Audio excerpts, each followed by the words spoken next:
That's boy, the beat. Hey, coronavirus, on woni coronavirus. On yamondo. Dol fulbe fini gonga der millo So waru dogi wadu dogi wonay dogirde a soro juude laba lodda ha laba ganda be nyamda ganda be jartuda quoi. OK. Ko fayni mawdo dum hulbini suka. Dum suka ko hulbinte mawdo. Hande ala suka ala gadi mawdo. Ko guli payi e ganda fodo paali. Ha goram ndeysan SK Allah. Ko ken yurmini.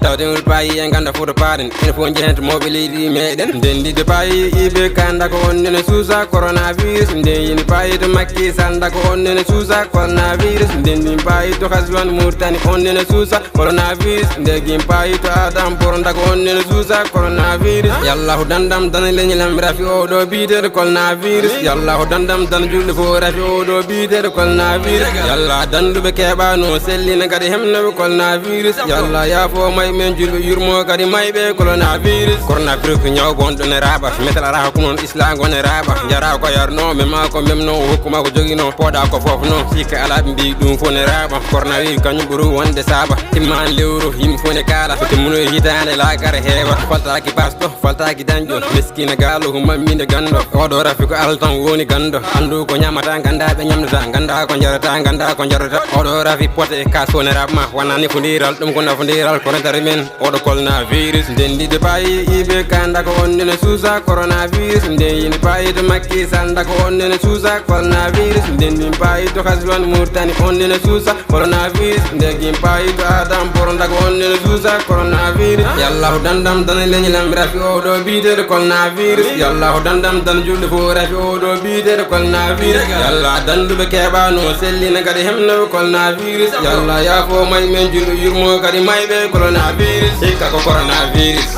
gongol corona tudurwa alwadi kon jogi hen peleturwa alwata badan ko ala luwa ne yimbe goni be ngala suwa lutin hemdi bidembe ko be ciwa ko be hefere ko may do cuma ban sumen pan anne cuma hitande 2020 de do hitane ko andande de hitane 2020 de do hitane ko andande sida ebola ngari bonirani hono ndani pali dis kolera ari badani hono ndani surukaba udama wiya julbe kajoyta foran corati guddama leedel meden jahondirta jamaji guddama julbe men juloyta jere bidigaji guddama yimbe ligota ko kalis kullimi odo coronavirus ko nyene fo temede jego mayi kullimi odo coronavirus ko nyene fo unyer neddu be kebi dendi de payi ibe kanda ko onnene susa coronavirus ndeyini payi to makki sanda ko onnene susa coronavirus dendi payi to khaswan murtani onnene susa coronavirus ndegim payi to adam boronda ko onnene susa coronavirus yallahu dandam dan lenyilam rafi o do bide coronavirus yallahu dandam dan julde fo rafi o do bide coronavirus yalla dandu be